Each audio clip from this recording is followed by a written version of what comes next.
ನೋಡಿ ಬಿಲ್ಲಾಡಿ ಗ್ರಾಮದಲ್ಲಿ ಮನೆ ಮನೆಗೆ ಕಾಂಕ್ರೀಟ್ ರೋಡ್ ಮಾಡಿದಂತ ನೋಡಿ. ಎಲ್ಲಿಂದ ಎಲ್ಲಿ ತನಕ ಇಲ್ಲಿ ಒಂದೇ ಒಂದು ದಾಖಲಾತಿ SC/ST ನಿಗಮದ ಮನೆ ಇಲ್ಲ. ಈ ಫಂಡನ್ನು SC/STಗೆ ಬಂದ ಫಂಡನ್ನು ಇದನ್ನು ಈ ರಾಜಕೀಯ ವ್ಯಕ್ತಿಗಳು ಪೃಥ್ವಿರಾಜ್ ಶೆಟ್ಟಿ ಇದನ್ನು ಅವರಿಗೆ ಬೇಕಾಗುವ ಮನೆಗೆ ಉಪಯೋಗಿಸ್ತಾನೆ. ದಯವಿಟ್ಟು ಇಲ್ಲಿ ಒಂದು SC/ST ಅವರ ಮನೆಯೇ ಇಲ್ಲ. ಸಾಧಾರಣ 2-3 ಕಿಲೋಮೀಟ್ರು ಇದನ್ನೇ ಕಾಮಗಾರಿಕೆ ಮಾಡುತ್ತಾರೆ. ಯಾಕೆ ಬರ್ತೆ ಅಧಿಕಾರಿಗಳ ಮೇಲೆ ನೀವು ದೌರ್ಜನ್ಯ ಮಾಡ್ತೀರಿ? ನಿಮಗೆ ಕನಸ್ಸಿಗೆ ಮಾನ ಮರ್ಯಾದೆ ಇಲ್ವಾ? ಯಾಕಂತ ಹೇಳಿದ್ರೆ SC/STಯರಿಗೆ ಮೀಸಲಾತಿ ಬಂದಂಥ ಕಾಂಕ್ರೀಟ್ ರೋಡು ನೋಡಿ ಎಲ್ಲಿಂದ ಎಲ್ಲಿವರೆಗೆ ಉಂಟಂತ ನೋಡಿ. ಸಾಧಾರಣ 3-4 ಕಿಲೋಮೀಟ್ರ್ ಇಲ್ಲಿ ಒಂದೇ ಒಂದು ದಾಖಲಾತಿಯಾದಂಥ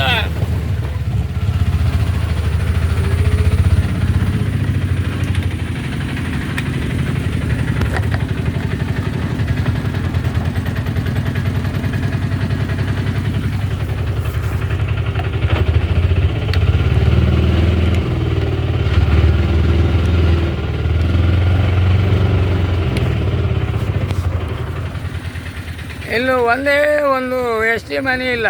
ಇದೆಲ್ಲ ರಾಜಕೀಯ ವ್ಯಕ್ತಿಯವರು ಮಾಡುವಂಥದ್ದು. SC ಅಥವಾ ST ಇರುವಂಥ ಫಂಡಿನ ದುಡ್ಡಿನಲ್ಲಿ ಇವರು ಶೆಟ್ರ ಮನೆಗೆ ಹೋಗುವಂಥದ್ದು. ಜಾತಿ ಬಗ್ಗೆ ಹೇಳಬಾರ್ದು, ಮತ್ತು ಬೇರೆ ಅಂತ ಹೇಳಲಿಕ್ಕೆ ಆಗೋದಿಲ್ಲ. ಜಾತಿ ಬಗ್ಗೆ ಹೇಳಬೇಕು. ಇದು ಶೆಟ್ರ ಮನೆಗೆ ಹೋಗುವಂಥ ದಾರಿ. ಇದನ್ನೆಲ್ಲ ದಯವಿಟ್ಟು ಗಮನಿಸಿ ನೋಡಿ. ನೀವು ಕೇವಲ ಸಿದ್ದರಾಮಯ್ಯ ಕೊಡಲಿಲ್ಲ, ಅವ ಕೊಡಲಿಲ್ಲ, ಇವ ಕೊಡಲಿಲ್ಲ ಅಂತ ಹೇಳೋದಲ್ಲದಲ್ಲ. ಇದೆಲ್ಲ ಮಾಡುವಂಥದ್ದು ಪೃಥ್ವಿರಾಜ್ ಶೆಟ್ಟಿ.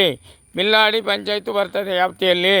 ಇಂಥದ್ದು 100 ಉಂಟು ಪೃಥ್ವಿರಾಜ್ ಹೆಸರಲ್ಲಿ ಕಾಂಟ್ರಾಕ್ಟ್ ಮಾಡಿ ಮೋಸ ಮಾಡಿ ಹಣ ಮಾಡುವಂಥದ್ದು. ಇದು ನಾನು ನೇರವಾಗಿ ಹೇಳ್ತೇನೆ. SC/ST ಅವರು ಇದನ್ನು ಕ್ರಮಕ್ಕೆ ಕೈಗೊಳ್ಳಬೇಕು.